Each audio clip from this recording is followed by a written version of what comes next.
Have any plans? The nice weather, everybody's out. It's Monday. We have another big week. On Wednesday, it will be Liberation Day in America, as President Trump has so proudly dubbed it. The cabinet will be here for the event. It'll be our first Rose Garden event of this administration. So you all will be invited to attend and cover this historic moment. The president will be announcing a tariff plan that will roll back the unfair trade practices that have been ripping off our country for decades. He's doing this in the best interest of the American worker. We also had great news that, this morning on the border. Our Homeland Security team, our national security team, continues to do an incredibly effective job when it comes to deporting foreign terrorists from American soil. 17 Tren de Aragua and MS-13 illegal criminal terrorists were deported from our country back to El Salvador, and they will no longer ever be able to say they can roam free in this country under this president. These were convicted felons, murderers, rapists who are no longer in our country, and I think we should all be very grateful for that. I'll take some questions. Is there anything these countries can do at this point to stave off these tariffs? And has the president decided on the scale and scope of these tariffs? Well, I think, first of all, unfortunately, these countries have been ripping off our country for far too long. And they've made, I think, their disdain for the American worker quite clear. If you look at the unfair trade practices that we have, 50% from the European Union on American dairy. You have a 700% tariff from Japan on American rice. You have a 100% tariff from India on American agricultural products. You have nearly a 300% tariff from Canada on American butter and American cheese. This makes it virtually impossible for American products to be imported into these markets, and it has put a lot of Americans out of business and out of work over the past several decades. So it's time for reciprocity, and it's time for a president to take historic change to do what's right for the American people, and that's going to take place on Wednesday. And what about the scope of them? He said yesterday he would be more generous. What does that mean? I will let the president make the announcement on Wednesday, but it's certainly going to ensure that there's reciprocity and the American people are treated fairly. Has the president determined how many countries are going to see these reciprocal tariffs? Again, I'll let the president get into the specifics of the announcement, but he has a brilliant team of trade advisors. You have Secretary Bessent, Secretary Lutnick, Jamieson Greer, our U.S. Trade Representative, Peter Navarro, of course, and Kevin Hassett here at the White House, Stephen Miller as well. The Vice President has been deeply involved in these conversations. All of these individuals have presented plans to the president on how to get this done, and it's the president's decision to make, and we will not get ahead of him on the specifics of the announcement. And has the stock market sell-off caused the White House to rethink any of these plans? The president has always said that the stock market is a snapshot of a moment in time, and he's doing what's best for Main Street, and Wall Street will work out just fine in this administration, just like they did in their first term.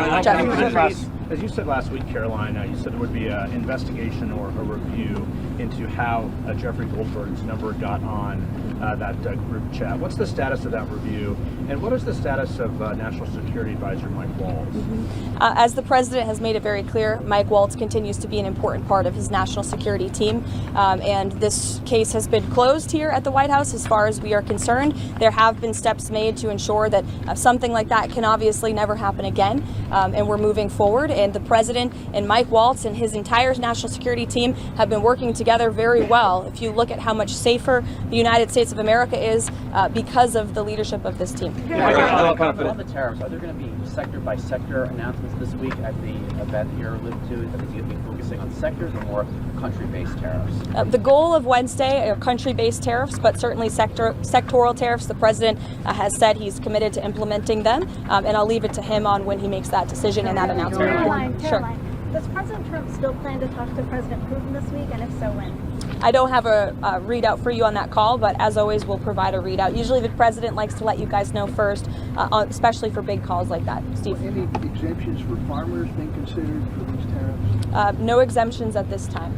Caroline. The validation guide that DHS is using to determine who is an enemy alien, a Tren de Aragua member, and deportable under the Enemy Aliens Act, it has criteria here that require 8 points to be classified as a TDA member.